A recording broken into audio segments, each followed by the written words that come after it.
తెలంగాణలో నిరుద్యోగులకి ఉద్యోగాలు ఇవ్వాలంటూ కూడా మరి గత వారం నుంచి వెళ్ళి అశోక్ సార్ నిరాహార దీక్ష చేసిన పరిస్థితి. మరి ఆయన ఏరియా హాస్పిటల్లో ఉండగా కూడా ఆయన పరిస్థితి విషమించిందని చెప్పేసి ఇటు ఉస్మానియా హాస్పిటల్కి అయితే తీసుకురావడం జరిగింది. మరి ప్రస్తుతానికైతే ఆయన పరిస్థితి ఏ విధంగా ఉందని చెప్పేసి కూడా అశోక్ సార్ గారి వైఫ్ అయితే మనతో పాటు ఉన్నారు. వారితో మాట్లాడే ప్రయత్నం చేద్దాం. మేడం నమస్తే, ఎట్లా ఉంది మేడం ఇప్పుడు సార్ పరిస్థితి? చాలా క్రిటికల్గా ఉంది మేడం. పల్సు షుగర్ లెవెల్స్ పడిపోయినాయి. నైటే చాలా మార్నింగ్ నైటే అసలు క్రిటికల్గా ఉంది. ఎర్లీ మార్నింగ్ ఇక్కడికి షిఫ్ట్ చేశారు. అసలుకి సార్ ఎంత చెప్పినా కూడా వినడం లేదు మేడం. సార్ పరిస్థితి అయితే చాలా క్రిటికల్గా ఉందండి. మార్నింగ్ అసలుకి మాట్లాడడానికి కూడా అసలు ఇట్లా లేపితే కూడా లేవని స్థితిలో ఉంటే ఇక్కడికి ఉస్మానియాకి తరలించారు. ఇప్పుడు అవి టెస్టులు చేసి వాటికి తగ్గ ట్రీట్మెంట్ చేస్తే జస్ట్ ఇప్పుడు కళ్ళు తెరిచి చూస్తూ లైట్గా చిన్నగా మాట్లాడుతుండు. ఆయన పరిస్థితి మాత్రం చాలా క్రిటికల్గా ఉంది. ఇంకా వేచి చూస్తే మాత్రము ఈ గవర్నమెంట్కి ఏం జరగాలో అదే జరుగుద్ది. ఈ అశోక్ సార్ ప్రాణాలు మాత్రం ఏమనైతే మాత్రం ఈ తెలంగాణ రాష్ట్ర నిరుద్యోగం మాత్రం ఊరుకోదు. ఆయన ఎవరి కోసమో చేయట్లేదు, నిరుద్యోగుల కోసం మాత్రమే సార్ ఇప్పుడు మీకు జాబులు రావాలని నోటిఫికేషన్ రావాలనే ఉద్దేశంతో సార్ ఇప్పుడు నిరాహార దీక్ష చేస్తుండు. ఇంతకుముందు కూడా చేశాడు 2 సార్లు. అప్పుడు గవర్నమెంట్లో చేరడం ఏం రాలేదు. ఫస్ట్ గవర్నమెంట్ వచ్చి ఒక హామీ ఇచ్చింది, బట్ ఆ హామీ ఏం నెరవేరలేదు. ఇప్పుడు 3వ సారి ఇవి చూడండి ఒకసారి దౌర్జన్యం ఎట్లా చేస్తారు. స్టూడెంట్స్ ఇంతమంది అడగడానికి వస్తే ఎందుకు అసలు కంటే కాదు చూడండి, అక్కడ నా మీద కూడా ఈ విధంగానే దౌర్జన్యం చేశారు. హాస్పిటల్కి వెళ్ళి ఎలగొట్టి బలవంతంగా ట్రీట్మెంట్ ఇచ్చే ప్రయత్నం కూడా చేశారు సార్కి. ఇదేందండి, ఇంత బలవంతం ఏందండి? ఇది పోలీసు, ఇది ప్రజాపాలన? ఇదేనా ప్రజాపాలన? ఇది ప్రజాపాలన లెక్క కొడుతుంది. ఆయనకి చూడడానికి వచ్చినందుకు కూడా లోపలికి ఎందుకు పంపిస్తలేదంటారు? ఇన్ఫెక్షన్ వస్తుందంట. ఐసీయూ ఉంది, ఇన్ఫెక్షన్ వస్తుంది, రానివ్వము అంతే. చూడండి ఒకసారి చూడనివ్వరంట, ఎవరిని చూడనివ్వరంట, ఎవరు రానివ్వరంట. రానిస్తారు. మేము వెళ్ళాము లోపలికి చూడడానికి. అక్కడ డాక్టర్స్ కానీ అక్కడ ఉన్న సెక్యూరిటీ కానీ చాలా వరస్ట్గా బిహేవ్ చేస్తున్నారు మాతో. మేము అశోక్ సార్ కూడా ఒక మామూలు మనిషే కదా, ఎందుకంత భయపడుతుంది గవర్నమెంట్ ఆయన గురించి? ఆయన నిరుద్యోగుల కోసమే కదా చేస్తున్నారు. ఏమన్నా మీ ఇంట్లో ఏమన్నా డబ్బులు అడుగుతున్నాడా, లేకపోతే ఏం అడుగుతున్నారు? అశోక్ సార్ రేవంత్ రెడ్డి గారికి కొంచెం కూడా కన్సర్న్ లేదా? ప్రజాపాలన, ఇందిరమ్మ పాలన అంటాడు రేవంత్ రెడ్డి గారు, మొహబ్బత్కి దుకాన్ అంటారు. ఒకసారి చూడండి పోలీస్ వాళ్ళు వ్యవహరిస్తున్నారు. టీజీపీఎస్సీ చుట్టూ పోలీస్ పర్సనల్స్ పెడతారు, అశోక్ నగర్ లైబ్రరీల దగ్గర పెడతారు. ఇక్కడ కూడా పోలీస్ పర్సనల్స్ పెడితే మేము ఎలా అని మాట్లాడాలి? ఎవరికైనా మా గోస్ ఎట్లా చెప్పుకోవాలి? ఈ రోజు 2 లక్షల ఉద్యోగాలు ఇవ్వమనే కదా అశోక్ సార్ అడుగుతున్నారు. మిగతా ఏం అడుగుతున్నారు రేవంత్ రెడ్డి గారు మిమ్మల్ని? ఏదన్నా అంటే బీఆర్ఎస్ అంటారు, ఏదన్నా అంటే బీజేపీ అంటారు. చూపిస్తున్నారా కనీసం సార్ ఎలా ఉన్నారని? లేదండి, యాక్చువల్గా నేను వెళ్ళాను లోపలికి చూద్దామని. నాట్ మోర్ దెన్ 2 minutes కూడా ఉంచలేదు. సార్ కండిషన్ ఎంత ఘోరంగా ఉందంటే నేను నా నిరుద్యోగుల అన్నలు తమ్ముళ్ళకి ఒకటే చెప్దాం అనుకుంటున్నా.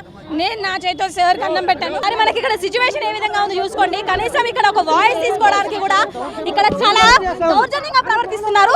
అంటే మొత్తం కూడా ఇటు మీద పడుకుంటూ కూడా మొత్తం కూడా ఇటు పోలీసు వాళ్ళు అయితే దౌర్జన్యంగా ప్రవర్తిస్తున్నారు అని చెప్పేసి కూడా చెప్పుకోవాలి. మొత్తం ఇక్కడ మీడియా వాళ్ళని చెప్పేసి చూడకుండా కూడా బయటికి గంటేస్తున్న పరిస్థితి అయితే మనం చూస్తున్నాము. కనీసం దీంట్లో ఆడపిల్లలు ఉన్నారు, మరి వాళ్ళ పట్ల ఏ విధంగా ప్రవర్తించాలనేది కూడా పోలీసుల దౌర్జన్యం అనేది మనకు కనిపిస్తూనే ఉంది. ఒకసారి కనుక మనకు విజువల్స్ చూడండి. కనీసం అశోక్ సార్ని చూడడానికి కలవడానికి వచ్చిన నిరుద్యోగులు ఎవరైతే ఉన్నారో మరి వాళ్ళని లోపలికి కూడా వెళ్ళనివ్వని పరిస్థితి. వెళ్ళిన వాళ్ళని కూడా 2 నిమిషాల తర్వాతనే బయటకు పంపించేస్తున్నారు. అయితే ఇప్పుడు ఇక్కడ ఒక పెద్ద తొక్కిసలాట జరుగుతుందని చెప్పేసి కూడా చెప్పుకోవాలి. కనీసం లోపలికి వెళ్ళడానికి కూడా పర్మిషన్ ఇవ్వని పరిస్థితి. సార్ ఒక్క నిమిషం సార్, ఇప్పుడు అక్కడ లేడీస్ ఉన్నారు. కనీసం లేడీస్ ఉన్నప్పుడు కూడా కొంచెం మీరు తోపులాట అనేది ఆపాలి కదా సార్? మీరింత చేయాల్సిన అవసరం లేదు.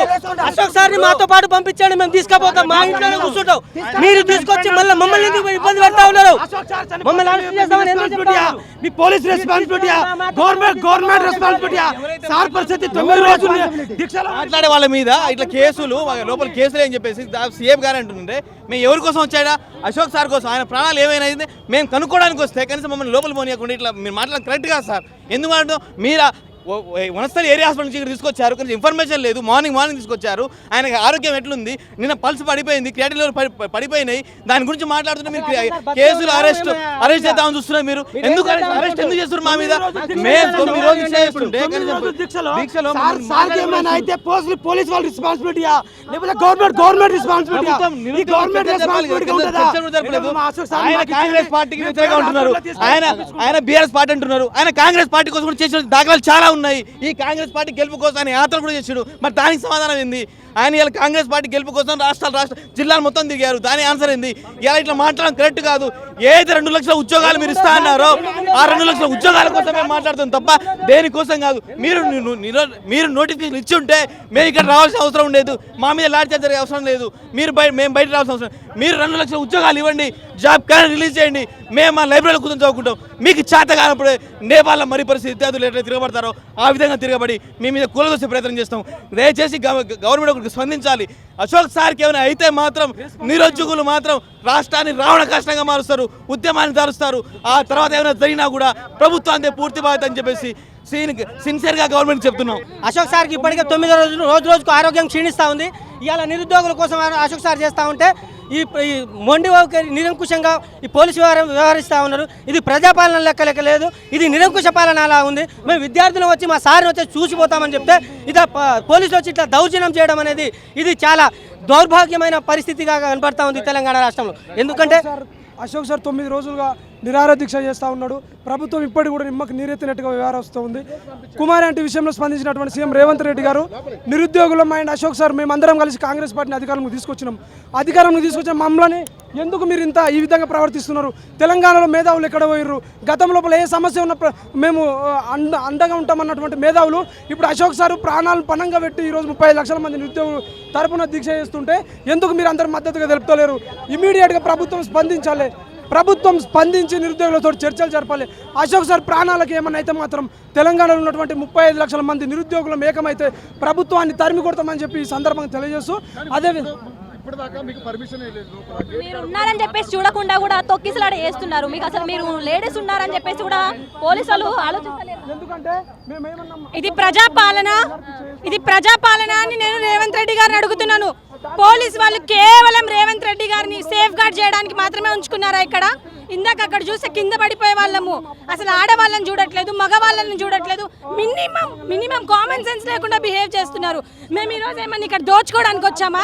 ఒక పేషెంట్ని చూడడానికి వచ్చాం. పేషెంటే కదా మేము చూడడానికి వచ్చింది. అశోక్ సార్ నార్మల్ పేషెంట్ కాదా? అశోక్ సార్ కూడా పేషెంటే కదా. ఎందుకు రేవంత్ రెడ్డి గారు ఇంత భయపడుతున్నారు అశోక్ సార్ని చూడడానికి మేము వెళ్తుంటే?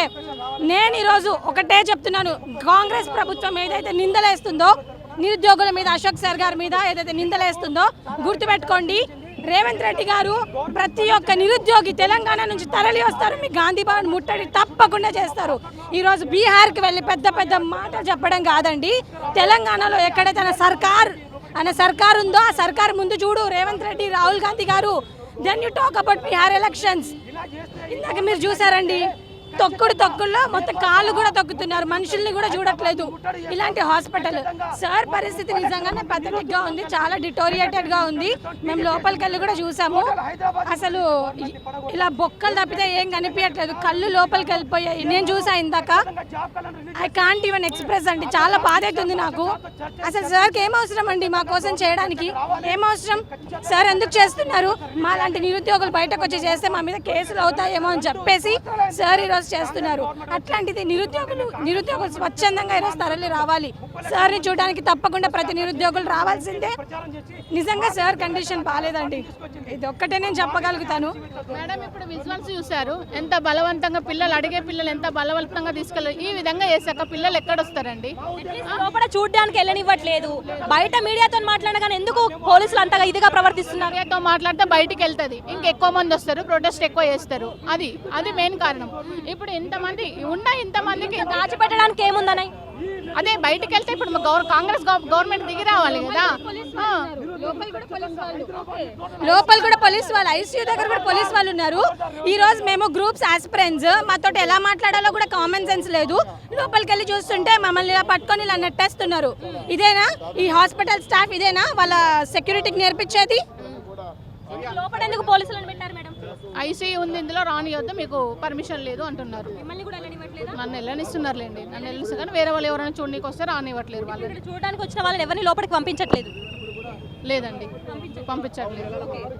ఒకళ్ళు వస్తే ఇంకా 10 మంది వస్తారు, మేము రానివ్వము అంటున్నారు. అది మరి ఇట్లా ఇప్పుడు బాలేని మనిషిని చూడడానికి ఖచ్చితంగా వస్తూ ఉంటారు కదా. ట్రీట్మెంట్ చేస్తున్నాం కదా, మేము ట్రీట్మెంట్ చేస్తున్నాం కదా అని అంటున్నారు వాళ్ళు. బయట ఎవరిని కూడా చూడడానికి కూడా రానివ్వట్లేరు, నన్ను ఒక్కదాన్ని ఉంచుతున్నారు అక్కడ. ఓన్లీ వన్ అటెండెంట్ అక్కడ ఉండాలంతే. సో ఇప్పుడు ఈ రోజు మార్నింగ్ నుంచి వెళ్ళి కూడా ఏరియా హాస్పిటల్ నుంచి ఇక్కడ ఉస్మానియాకి తరలించాలని చెప్పేసి కూడా చెప్తున్నారు. ఇన్ఫర్మేషన్ ఇవ్వలేదని చెప్పేసి కూడా మాట్లాడుతున్నారు. యాక్చువల్గా నిన్న నైటే క్రిటికల్గా ఉంది, నిన్న నైటే షిఫ్ట్ చేయమని చెప్పారు. బట్ పోలీస్ వాళ్ళు ఏదైతే అదైతే మాకు సంబంధం లేదంటే వెళ్ళిపోయారు. ఆ తర్వాత నైట్ ఇంకా క్రిటికల్గా అయిపోయి బాడీ మొత్తం ఫ్లూయిడ్స్ లేక, ఫుడ్ లేక, ఏది లేక మొత్తం బాడీ మొత్తం నీరసించి కదిలే పొజిషన్లో కూడా లేక, మాట్లాడే సిచ్యువేషన్లో కూడా లేకుంటే, పిలిస్తే పలకలేని సిచ్యువేషన్ ఉంటే అప్పుడు భయపడి తీసుకొచ్చారు ఇక్కడికి. ఏమన్నా అవుతుందేమన్న ఉద్దేశంతో ఇక్కడికి తీసుకొచ్చారు. అక్కడ ఒక ఎక్విప్మెంట్ లేదు, ఒక బ్లడ్ టెస్ట్ లేదు, ఒక స్పెసిఫిక్ డాక్టర్ లేదు. ఇప్పుడు మార్నింగ్ ట్రీట్మెంట్ చేసిన వాళ్ళు నైట్ ఉంటారు, నైట్ ట్రీట్మెంట్ చేసిన వాళ్ళు మార్నింగ్ ఉంటారు. మార్నింగ్ ఏం పెట్టినో తెలియరు, నైట్ ఏం పెట్టినో తెలియదు. ఇప్పుడు సడన్గా ఏమైనా అయింది అనుకోండి, అక్కడ ఉన్న డాక్టర్కి పేషెంట్ ఈ సార్ గురించి డీటెయిల్స్ ఏం తెలియదు. అలాంటి సిచ్యువేషన్లో ఏదైనా అయ్యింది అనుకోండి, అప్పుడు ఆమె ట్రీట్మెంట్ ఎట్లా ఇస్తుంది, ఆ డాక్టర్ ఎలా ట్రీట్మెంట్ చేస్తాడు? ఇప్పుడు మనకు తన గురించి డీటెయిల్గా మొత్తం తెలుస్తేనే ఏదైనా కండిషన్ తీసుకోగలుగుతారు. మరి తెలియనప్పుడు మరి ఎట్లా చేస్తారండి ట్రీట్మెంట్? వాళ్ళు కూడా చెప్పారు, మా దగ్గర స్పెషలిస్ట్ లేరు, ఎక్విప్మెంట్ లేదు, ఐసీయూ లేదు, ఏమైనా అయితే డిశ్చార్జ్ చేస్తున్నామని మొత్తం కన్ఫర్మేషన్ లెటర్ రాసి నాతో సైన్ కూడా పెట్టించున్నాక కూడా నైట్ మొత్తం అక్కడే బలవంతంగా ఉంచి మార్నింగ్ తీసుకొచ్చారు ఇక్కడికి. మార్నింగ్ మొత్తం ఉలుకు పలుకు లేకుండా పడి ఉంటే అప్పుడు తీసుకొచ్చారు. ఇక్కడ ట్రీట్మెంట్ మంచిగా చేస్తున్నారా మేడం? ఇక్కడికి వచ్చాక టెస్ట్లు చేశారు, ఫ్లూయిడ్స్ ఎక్కిస్తున్నారు, కొద్దిగా కళ్ళు తెరిచి చూస్తున్నాడు ఇప్పుడు అంతే. మాట్లాడమంటే చిన్న వాయిస్ రావట్లేదు, అనుకుంటా మాట్లాడుతున్నారు అంతే అంతే. నిరుద్యోగులు కూడా చాలా తక్కువ మంది వచ్చారు. ఈ దీంట్లోనే కూడా కొంత వ్యతిరేకత అనేది ఇట్లా కనబడుతుంది ఈ యొక్క నిరసన తెలిపే క్రమంలో కూడా. కొంతమంది ఉంటారు మేడం, ఒకళ్ళిద్దరు వాళ్ళు ఉంటారు, ఎక్కడైనా ఉంటారు. మంచి చేసే దగ్గర చెడుని ఎట్లా వెతకాలనేది చూస్తారు వాళ్ళు. మంచి చూడరు ఎంతసేపు ఉన్నా, తెలుసు కదా. నెగిటివ్ ఎక్కువ స్ప్రెడ్ చేస్తారు, పాజిటివ్ స్ప్రెడ్ చేయరు కదా. సార్ విద్యార్థుల కోసం చేసింది చెప్పరు, ఏదో చిన్న చిన్నవి ఉంటాయి చూడండి, అవి వేలెత్తి చూపిస్తారు. కొంతమంది ఉంటారు వాళ్ళు. ఇప్పుడు అశోక్ సార్ తరపున నిరుద్యోగులకు కావచ్చు, ప్రభుత్వానికి కావచ్చు, ఏం చెప్తారు? నేను ఒకటే చెప్తున్నాను, నిరుద్యోగులను ఫస్ట్ ప్రభుత్వానికి ఏం చెప్తున్నంటే 50,000 నోటిఫికేషన్లు ఇచ్చి ఎంబటి అశోక్ సార్ దీక్ష విరమించాలని చెప్తున్నాను. తన స్థితి చాలా క్రిటికల్గా ఉంది పరిస్థితి. ఇప్పుడు చెప్పడానికి కూడా నాకు నోరు రావట్లేదు. ఇంకొక రోజు ఇంకా 2 రోజులు అయితే నేను ఏమవుతుందో కూడా నేను కూడా చెప్పలేకపోతున్నా. తొందరగా నోటిఫికేషన్ అయ్యండి, విద్యార్థులకు న్యాయం చేయండి, అదేవిధంగా అశోక్ సార్ కూడా న్యాయం చేయాలని కూడా చెప్తున్నాను. సో మొత్తానికి కూడా ఇక్కడ ఉస్మానియా హాస్పిటల్కి అయితే అశోక్ సార్ని తరలించడం జరిగింది. మరి గత 8 రోజుల నుంచి కూడా అశోక్ సార్ డిశ్చార్జ్ చేసిన పరిస్థితి. అయితే ఇక్కడికి వచ్చిన తర్వాత కూడా నిరుద్యోగులు ఎవరైతే ఉన్నారో, మరి అశోక్ సార్ విద్యార్థులు కావచ్చు, అలాగే నిరుద్యోగులు ఎవరైతే ఉన్నారో మరి చూడడానికి లోపలికి వెళ్ళినప్పుడు కూడా అశోక్ సార్ని చూడనీయకుండా ఉన్న పరిస్థితి. ఇక్కడ ఉద్రిక్తత వాతావరణం నెలకొందని చెప్పేసి కూడా చెప్పుకోవాలి. ఐసీయూలో అలాగే బయట మన ఇక్కడ గేట్ దగ్గర కూడా పోలీసులు అయితే మోహరించారు. ఎవరిని కూడా లోపలికి వెళ్ళనివ్వట్లేదు, ఎందుకంటే ఇన్ఫెక్షన్ వస్తుంది, వేరే వాళ్ళు మీ వల్ల ఇబ్బంది పడతారని చెప్పేసి కూడా పోలీసులు చెప్తున్నారంట. వీళ్ళు ఏమంటున్నారంటే మేము వెళ్ళి జస్ట్ చూసేసి వస్తాం, సార్ పరిస్థితి ఏ విధంగా ఉందని చెప్పేసి కూడా వెళ్ళి చూసేసి వస్తాము, మేమేమి ఇక్కడ నిరసనలు ధర్నాలు తెలపడం లేదు కదా, పోలీసు వాళ్ళు ఎందుకు ఇంత కఠినంగా వ్యవహరిస్తున్నారని చెప్పేసి కూడా నిరుద్యోగులు ప్రశ్నిస్తున్న పరిస్థితి. కెమెరా పర్సన్ మహేష్తో శైలజ, సిగ్నల్ టీవీ, ఉస్మానియా.